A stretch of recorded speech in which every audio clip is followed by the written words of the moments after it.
J'ai maintenant le plaisir de souhaiter la bienvenue à Emmanuel Barbeau. Vous êtes le directeur général du Centre communautaire Radisson. Bonjour, Monsieur Barbeau. Bonjour. Et Susanna Amicone. Bonjour, Susanna. Bonjour. Vous êtes membre du Centre communautaire depuis plus de 10 ans. Exactement.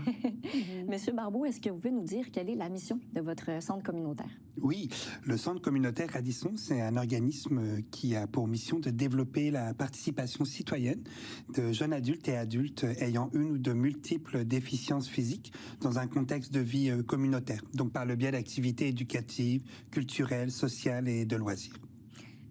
Susanna, sachant que ça fait plus de 10 ans que vous êtes membre, j'imagine que vous avez beaucoup de plaisir à participer à toutes ces activités. Oui. Est-ce que vous pouvez nous donner des exemples des activités auxquelles vous participez? Oui, sûr.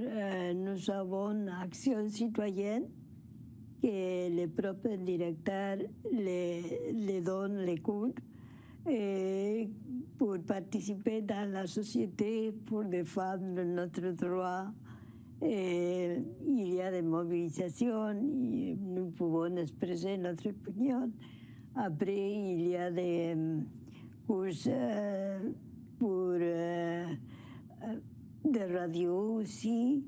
Pour faire de la radio? Oui, Okay. Et il y a aussi bâtir son quartier pour rendre accessibles les quartiers. Oui, donc il y a beaucoup, il y a vraiment une belle variété d'activités. Oui. Vous avez parlé de donc vous exprimer, défendre vos droits. Je vous vois sourire, Emmanuel, parce que vous venez nous parler d'un guide que vous avez élaboré avec plusieurs de vos membres. Pouvez-vous nous dire qu'est-ce qui vous a donné, pourquoi c'était urgent en fait pour vous de créer ce guide-là? Et qu'est-ce que c'est surtout? Comme on le dit, nous, le Centre communautaire Radisson, on trouve très important que les membres prennent leur place et puissent s'exprimer. Oui. Donc, on a, comme chaque organisme, fait une planification stratégique 2023-2028. Donc, on a écouté la parole des membres. C'est quoi vos défis, vos difficultés, vos priorités? Et c'est là que beaucoup de membres ont exprimé que, ils voulaient plus sensibiliser, donner de l'information auprès des professionnels en travail social, éducation spécialisée dans le réseau de la santé et des services sociaux.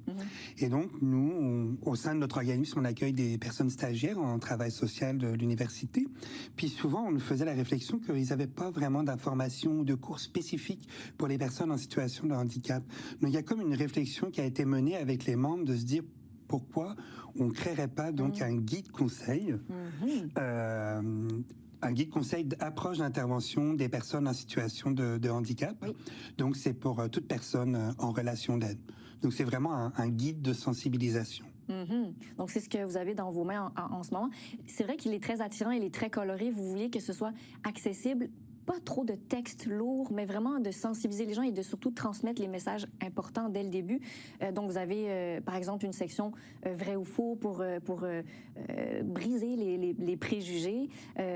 Susanna, vous avez certainement un exemple d'un préjugé auquel vous faites face avec votre handicap? Oui, quand une personne, il y a des problèmes de locution, de langage, toujours pensent les personnes qu'il y a un problème intellectuel.